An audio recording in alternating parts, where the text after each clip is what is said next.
She handed me divorce papers the day before our anniversary, smiling like she just won the lottery. Called me weak when I signed without a fight. 3 months later, I inherited $8 million from the uncle she called irrelevant. Then she showed up at my bank with a lawyer, still smiling. My name is Francis Wolf.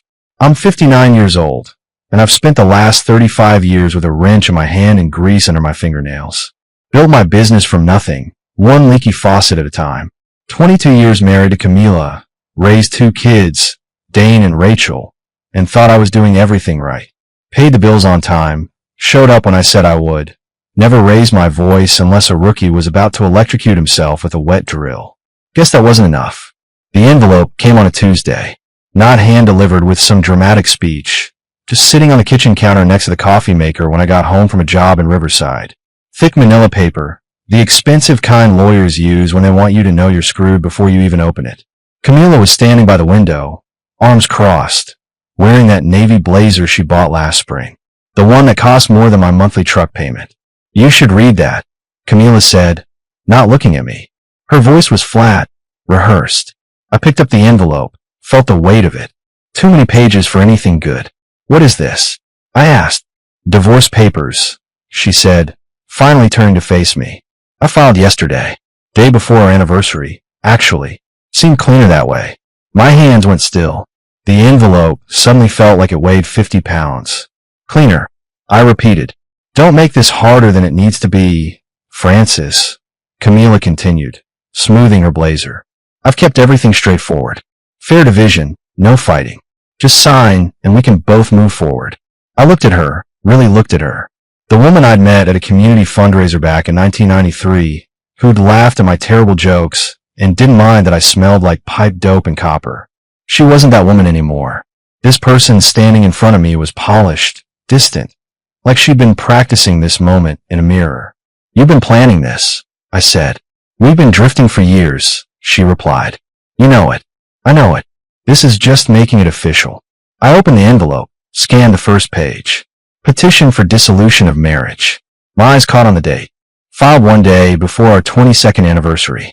The reservations I'd made at Romano's were still in my phone.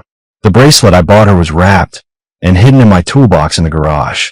I'm not fighting this, I said quietly, setting the papers on the counter. Camila blinked, surprised. You're not? No. I grabbed a pen from the drawer, flipped through the pages, and started signing.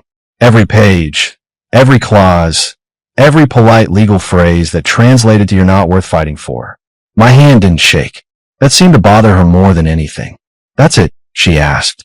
You just going to sign? I looked up at her. What did you expect, Camila? Begging? Tears. You made your choice. I'm making mine. Her face tightened, but she didn't respond. I finished signing, slid the papers back into the envelope, and handed it to her. I'll be out by the weekend, I said, walking past her toward the stairs.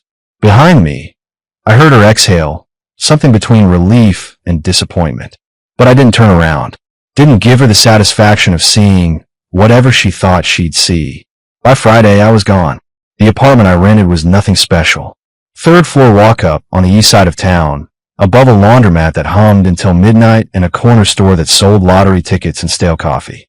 The carpet was worn thin in patches, the refrigerator made sounds like it was dying, and the bathroom faucet dripped no matter how tight I turned it. Ironic, considering my line of work. But I left it alone. It reminded me I was still breathing. I'd already packed 2 weeks before Camila handed me those papers.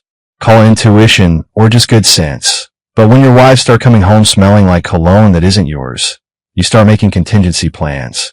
3 duffel bags, a box of tools, my father's old recliner, and a lamp I bought at a garage sale 15 years ago. That was it. Everything else, the house, the furniture, the life we'd built, I let her keep it. Not because I was generous, because I didn't want to fight over things that didn't matter anymore. Dane called me the day after I moved out. My son's voice came through the phone tight and confused. Dad, what the hell happened? Dane asked. Your mother and I are getting divorced, I said, setting down the wrench I'd been using to tighten the kitchen sink in my new place. She filed. I signed. That's all there is to it. That's all there is to it. Dane repeated, his voice rising. You were married for over 20 years. You don't just walk away like it's nothing. I didn't walk away, son, I replied calmly. Your mother did. I'm just respecting her decision. There was silence on the other end. Then Dane spoke again, harder this time. Mom said he gave up. Said he didn't even try to fight for the marriage. I closed my eyes, felt the familiar burn of frustration in my chest. Of course she did. Your mother can say whatever she wants, Dane. I'm not going to argue with her version of events. You're 28. You'll figure out the truth on your own. So that's it. You're just done. My son pressed. Yeah, I said quietly. I'm done. He hung up without saying goodbye. I stood there in my cramped kitchen, phone in one hand, wrench in the other, and wondered how long it would take before he realized I wasn't the villain in this story. Rachel called 2 days later. My daughter's voice was softer, more measured. She worked at a law firm downtown, saw paperwork like this every week, understood the mechanics of dissolution, even if she didn't understand the why. Dad, are you okay? Rachel asked. I'm fine, sweetheart. I told her, meaning it more than I expected. Mom's telling everyone you just quit, she said carefully.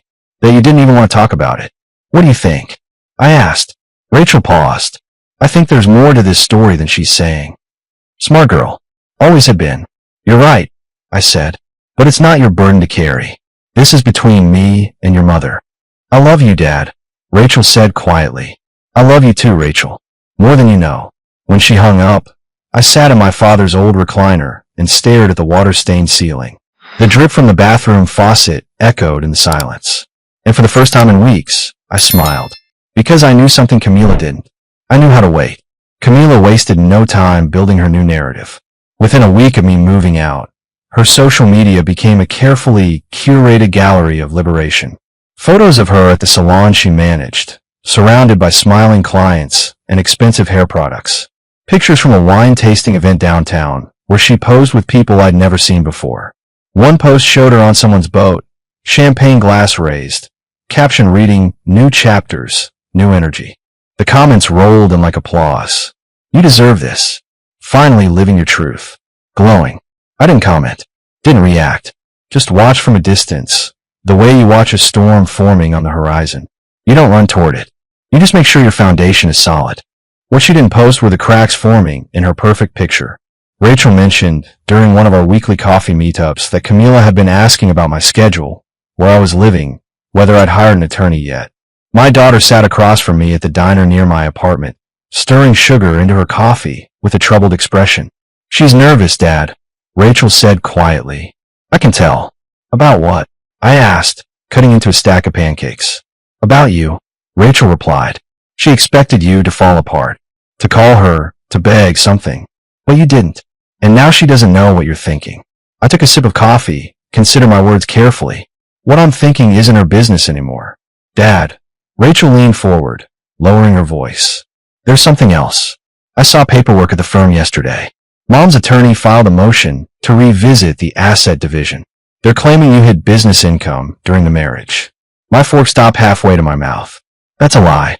I know, Rachel said, but they're fishing, trying to find something to leverage. I set my fork down, looked at my daughter. 25 years old, sharp as a blade, already seeing the game for what it was. Let them fish, I said calmly. They won't find anything because there's nothing to find. What about Uncle Leonard? Rachel asked suddenly, her voice barely above a whisper.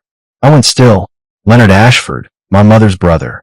The man who built a plumbing supply empire from nothing and spent the last decade living like a hermit in a mansion outside Philadelphia. We'd stayed in touch over the years, visits every few months, phone calls on holidays. Camila had always dismissed him as eccentric and irrelevant. What about him? I asked carefully. His health, Rachel said. I heard from Aunt Margaret that he's not doing well, and I know you've been visiting him more than you tell people. I held my daughter's gaze. Leonard's my uncle. I visit because I care about him, not because I expect anything. Rachel nodded slowly, but something in her eyes told me she understood more than she was saying. Just be careful, Dad. Mom's watching everything you do now. Let her watch, I replied, finishing my coffee. She won't see what matters until it's too late. We parted ways outside the diner. As I drove back to my apartment, my phone buzzed. Unknown number. I answered. Mr. Wolf, this is Vincent Harper, attorney for the estate of Leonard Ashford. I'm calling to inform you that your uncle passed away yesterday morning. I'd like to schedule a meeting to discuss his will. You're named as the sole beneficiary. I pulled over to the side of the road, gripping the steering wheel. Everything had just changed. 3 months. That's how long it took between Camila filing for divorce and the phone call that would rewrite everything. 90 days of silence, of letting her think she'd outmaneuvered me, of watching her build a life she thought I couldn't touch. 90 days of working my routes, fixing broken pipes, keeping my head down, and waiting. Vincent Harper's office was in Center City, 14th floor of a building that smelled like old money and polished mahogany. The attorney himself was late 50s, gray hair, expensive suit, the kind of man who charged by the minute and made it worth every penny. Mr. Wolf, Vincent said, shaking my hand firmly. Thank you for coming on such short notice. Please sit. I sat across from his desk, hands folded in my lap. Vincent opened a leather folder, pulled out several documents. Your Uncle Leonard was very specific in his instructions, Vincent began. He left his entire estate to you. No conditions, no trusts, no complications. Everything transfers directly upon probate clearance. How much are we talking about? I asked. Vincent slid a paper across the desk. Total liquid assets, investment portfolios, and the proceeds from the sale of his manufacturing company come to $8 million. The number sat between us like a live wire. $8 million.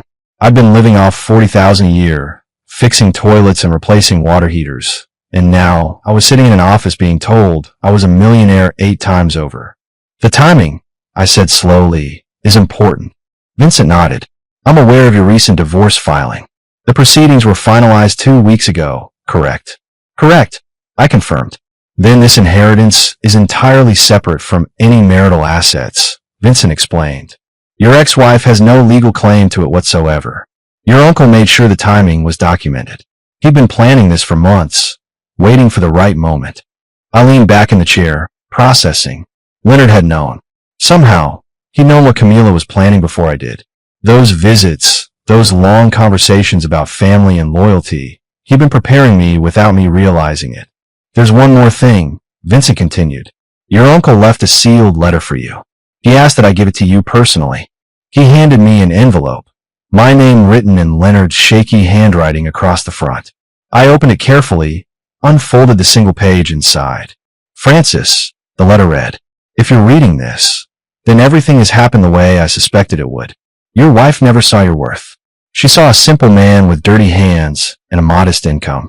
She didn't see the strength, the integrity, the patience that makes a man truly wealthy. I'm leaving you everything because you're the only one who ever visited me without wanting something in return.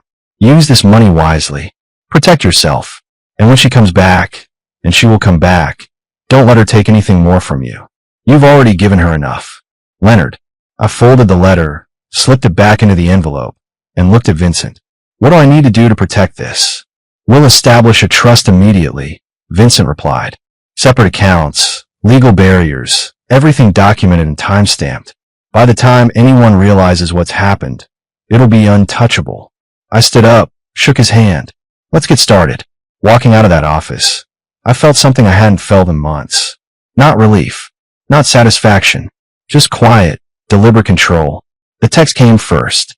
Short, casual, like we were old friends catching up. Hey, heard you were at Romano's last week. Hope you're doing well. I stared at the message for a full minute before deleting it without responding. Camila was fishing, testing whether I'd bite. I wouldn't. 2 days later, she called. I let it go to voicemail. Her voice was lighter than I'd heard in years.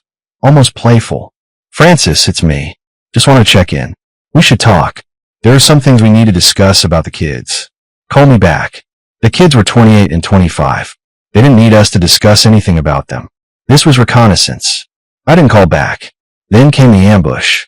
I was at First National Bank, meeting with a private banker Vincent had recommended to help manage the trust accounts, when I caught a reflection in the glass wall of the conference room. Navy blazer, that practiced posture, and beside her, a man in a gray suit carrying a leather portfolio. I turned slowly.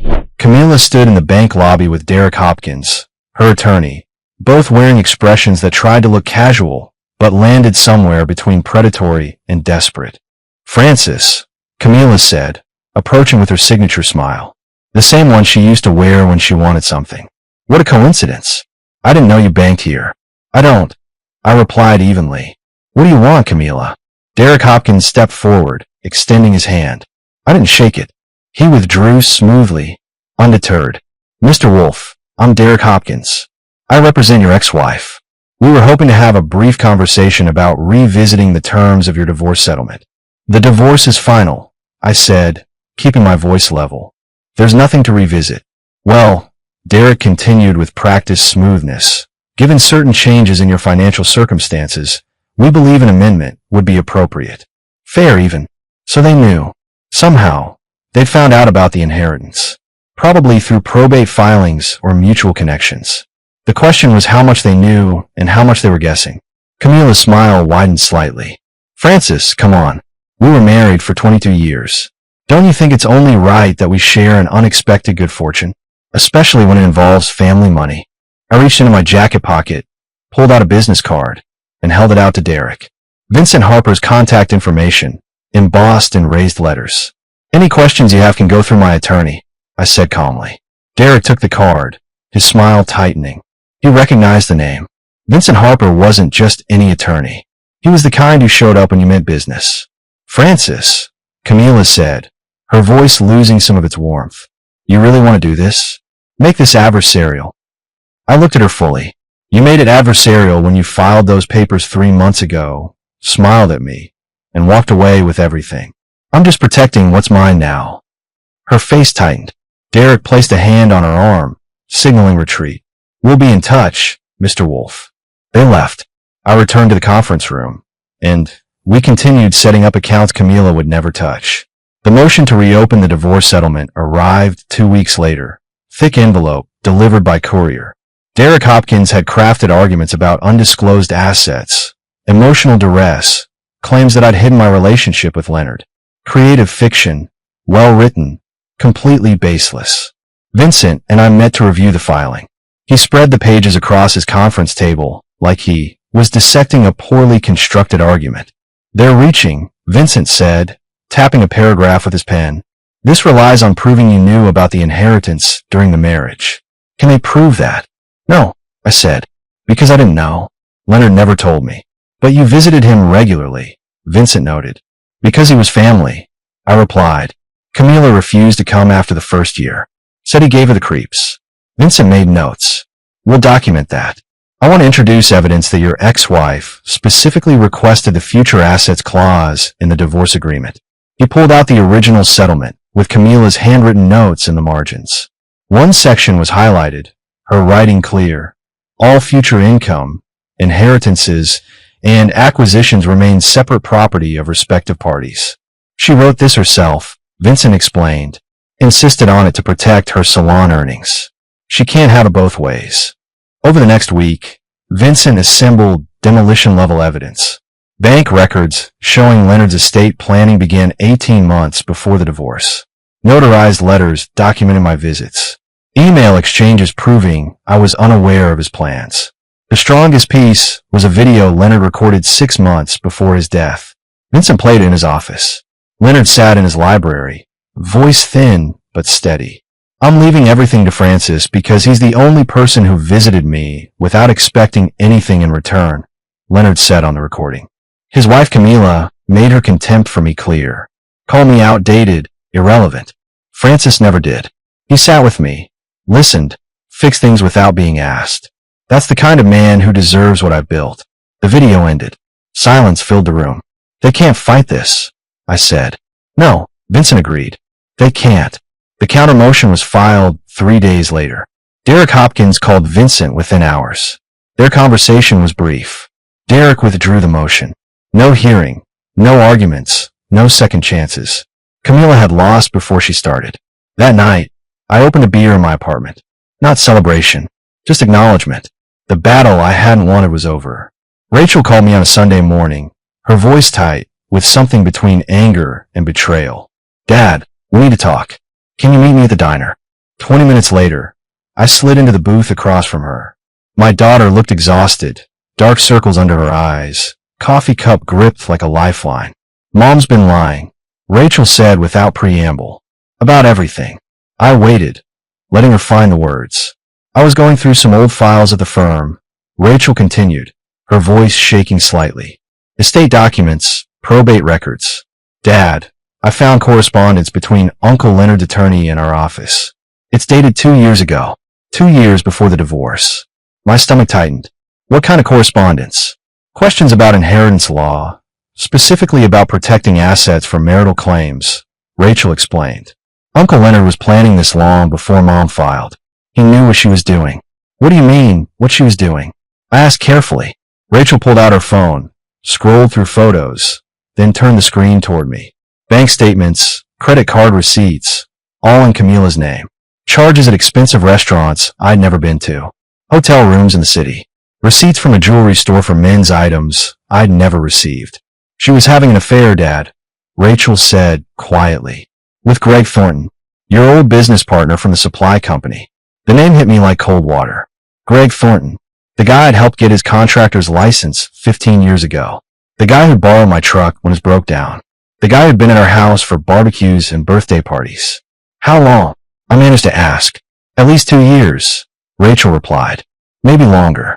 I found texts between her and him going back to before she filed for divorce.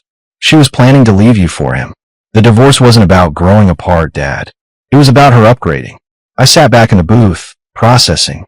All those late nights at the salon. The conferences that never seemed to have any follow-up.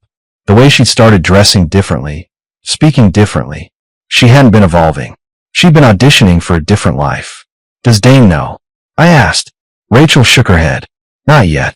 He's still defending her. Still thinks you gave up without trying. Maybe it's time you knew the truth, I said. There's more, Rachel added, her voice dropping. Mom's been losing money. Fast. The salon's in debt. She took out loans against her share of the house to invest in some business venture with Greg. It failed. She's drowning, Dad. That's why she came after your inheritance. She's desperate. I looked at my daughter, saw the pain in her eyes. She discovered that her mother wasn't who she thought she was. That the narrative Camila had been selling was fiction. I'm sorry you had to find this out, I said gently. I'm not, Rachel replied firmly. I needed to know the truth. And so does Dane. That evening, Rachel called her brother. I wasn't on the call, but she told me later that Dane had gone silent when she laid out the evidence.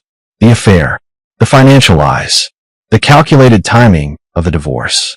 When he finally spoke, his voice was different, harder. 2 days later, Dane showed up at my apartment unannounced. He stood in my doorway, hands shoved in his pockets, looking like he'd aged 5 years in 48 hours. I'm sorry, Dad, Dane said, his voice rough. I believed her. I thought you just gave up. Come in, son, I said, stepping aside. We sat in my small living room, the silence heavy between us. Finally, Dane spoke. She played all of us, he said. Made herself the victim. Made you the quitter. And I bought it. You believed your mother. I replied. That's not a crime. It is when you're wrong. Dane said, looking at me directly. When you accuse your father of being weak when he was just being decent. I reached over, gripped his shoulder. We're good, Dane. We're good. My son nodded, but I could see the anger simmering beneath his composure. Not at me. At Camila. At the lies. At the manipulation. The family was fracturing along new lines now. And this time, the truth was doing the splitting. Camila's carefully constructed world began collapsing faster than she could rebuild it. Within a week of Rachel and Dane learning the truth, the social media posts stopped. The champagne photos, the empowerment captions, the curated life, all of it went silent. I heard through Rachel that Greg Thornton had left town, moved to Arizona without warning, leaving Camila with debt from their failed business venture and no explanation. The man she'd traded 22 years of marriage for had disappeared the moment things got difficult. The salon she managed was sold to a regional chain. Camila wasn't offered a management position in the transition. She was let go with 2-week severance and a polite letter thanking her for her service. Her apartment, the high-rise with the view she'd posted so proudly, went up for lease. She'd fallen behind on rent, couldn't keep up with the lifestyle she'd been advertising. I didn't take pleasure in any of it, but I didn't feel sorry for her either. Rachel kept me updated, not out of gossip, but because she thought I should know. Mom's moved in with Aunt Patricia. Rachel told me over coffee one afternoon. She's asking everyone for money. Says she's going through a rough patch. Is she? I asked. She's going through the consequences of her choices. Rachel corrected. That's different. Dane had stopped taking Camila's calls entirely. The betrayal ran too deep. He had built his relationship with his mother on trust, and she'd obliterated it with lies. When she tried to reach out through social media, he blocked her. When she showed up at his office, security escorted her out. I'm done being her safety net, Dane told me when we met for lunch one day. She made her bed. She can lie in it. I understood his anger, but part of me worried about the bitterness taking root. Don't let her mistakes turn you into someone you're not, I advised. You can cut her off without carrying hate. Dane considered that, then nodded slowly. You're better than me, Dad. I don't know how you stayed calm through all of this. I wasn't calm, I admitted. I was just patient. There's a difference. The turning point came when Camila's lawyer, Derek Hopkins, withdrew from her case entirely. Rachel found the filing at work, a simple motion citing irreconcilable differences with the client. Translation: Camila couldn't pay him, and her case had no merit. Without legal representation, without money, without Greg, and without her children's support, Camila was alone with the reality she created. Then came the letter, handwritten, delivered to my apartment in a plain envelope. No return address, but I recognized the handwriting immediately. Francis, the letter began. I know I have no right to ask anything of you. I know what I did. I know what I destroyed. But I'm asking anyway. Not for money. Not for reconciliation. Just for a chance to explain. To apologize. To acknowledge that I was wrong about everything. About you. About us. About what mattered. I threw away something real for something that looked shinier. And now I have nothing. I'm not asking for forgiveness. I just want you to know I see it now. I see what I lost. Camila. I read the letter 3 times.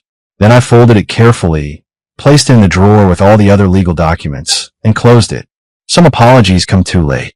Not because they're insincere, but because the person receiving them has already moved forward. The past is only valuable if you're still living in it. I wasn't. That evening, Vincent called with news. The probate on Leonard's estate is finalized, he said. All assets are transferred. The trust is active. Everything's locked down tight. Good, I said. There's one more thing, Vincent added. Leonard's video deposition has been submitted to the county records as part of the estate documentation. It's public record now. Anyone can access it, which meant anyone could hear Leonard's words about Camila, about her contempt, about her dismissal of family. It wasn't revenge. It was just truth, preserved in an old man's voice, available for anyone curious enough to look. I thanked Vincent and hung up, stood by my window, watching traffic move below. My life was smaller now in square footage, but larger in every way that mattered. I had my kids back. I had my integrity. I had $8 million I never expected, and the peace that comes from knowing I'd done nothing wrong. Camila had everything she thought she wanted, and it had cost her everything that actually mattered. The phone call came on a Thursday morning in November. Unknown number, New York area code. Mr. Wolf, this is Patricia Gaines from Chambers & Associates. I'm calling regarding a claim against Leonard Ashford's estate. A woman named Diana Ashford claims to be Leonard's daughter from a previous relationship. She's contesting the will. I sat up straighter. Leonard never mentioned a daughter. That's common in these situations, Patricia replied. She has documentation. Birth certificate, letters, photographs. Her attorney is filing a formal challenge. I called Vincent immediately. This happens more than you'd think, he said. Long-lost relatives appear when money's involved. We'll need to verify her claims and protect your inheritance. Over the next weeks, Diana Ashford became real. She was 43, living in upstate New York. Leonard had a brief relationship with her mother in the early 80s. When the pregnancy was discovered, he provided financial support but maintained distance. The question, Vincent explained, is whether Leonard intentionally excluded her or simply didn't update his will. He was meticulous, I argued. If he wanted her included, she would have been. The legal battle dragged 3 months. Depositions, document reviews, investigations. Diana's attorney painted me as the opportunistic nephew who isolated Leonard from his real family. Rachel attended hearings with me. This is what Mom hoped would happen, she observed. That the inheritance would become a nightmare. Maybe, I admitted, but I'm not giving up what Leonard wanted me to have. The breakthrough came from Leonard's longtime housekeeper. She brought a box of letters. Letters from Diana's mother dating back decades, asking for money, making threats. And Leonard's responses, polite but firm. He provided child support, paid for Diana's education, but been clear he didn't want a relationship beyond financial obligation. The final letter, 5 years old, was from Diana herself. She'd asked Leonard for a business loan. He declined, explaining he'd already fulfilled his obligations. Vincent presented these in court. Leonard Ashford knew about Diana. He provided for her throughout her childhood and early adulthood, but he chose to leave his estate to Francis Wolfe, the nephew who actually maintained a relationship with him. This was an informed, deliberate decision. The judge ruled in my favor. Diana's claim was dismissed. Walking out, I felt exhausted but vindicated, not because I'd won money, but because Leonard's wishes had been respected. Legal fees. I asked Vincent. About $300,000, he replied. Worth it to honor what Leonard wanted. That evening, Diana called me directly. Her voice was tired. I'm not apologizing. I believed I had a right to something. You did have something, I replied. Leonard made sure you were educated, supported. But inheritance isn't about biology. It's about connection. She was quiet. He really cared about you, didn't he? Yes, I said simply. And I cared about him. We hung up without animosity. Two people who'd fought over an old man's money and discovered it was never really about the money at all. 8 months after Leonard's death, I stood in front of the Ashford Community Center, watching construction crews finish the building. The plaque read, Leonard Ashford Memorial Center, dedicated to teaching trades and building futures. I'd used $2 million of the inheritance to establish this place. A training facility for young people interested in plumbing, electrical work, carpentry. Scholarships for those who couldn't afford tuition. Job placement programs with local contractors. Rachel stood beside me. He would have loved this, she said softly. I hope so, I replied. My business had expanded. 3 more plumbers, 2 new trucks, commercial contracts. Not because I needed money, but because I enjoyed the work. Building something. Fixing things. Dane had joined the business 6 months ago. After years in sales management, he decided he wanted something more tangible. We worked together 3 days a week, and I taught him everything Leonard had taught me. I'm sorry I doubted you, Dad, Dane said one afternoon while replacing a water main. Sorry I believed her story instead of trusting you. Water under the bridge. I told him, you're here now. That's what matters. Camila had disappeared from our lives. Last I heard, she was in Florida, working retail, rebuilding from nothing. I felt no satisfaction in her downfall, but no sympathy either. The house we'd shared sold at auction. I drove past once. A young family had bought it. Swing set in the backyard, toys on the lawn. Life continuing. I never remarried. Dated occasionally. Nothing serious. At 60, I'd learned solitude isn't loneliness. I had my work, my kids, my community center, my Tuesday morning coffee with contractor friends. Rachel got married in spring. When she hugged me afterward, she whispered, "Thank you for showing me what integrity looks like." That meant more than any inheritance. One Sunday morning, reading the newspaper, I noticed a small article. Local salon chain files for bankruptcy. The company that bought Camila's salon had collapsed. I thought about calling Rachel, then decided against it. Some people's failures aren't worth tracking. Instead, I drove to the community center, walked through workshops where students learned to thread pipes and install fixtures, watched them struggle, succeed, learn the same lessons Leonard had taught me. One kid, maybe 19, fought with a stubborn connection. I walked over, showed him the technique Leonard had shown me 40 years ago. "There," I said when it clicked. "Feel that?" "Yeah," the kid grinned. "I got it. Good. Now do it again until you don't have to think about it." I left him practicing, walked outside into afternoon sunshine. My truck was parked nearby, dented and reliable. My phone buzzed with a message from Dane about supply orders. This was my life now.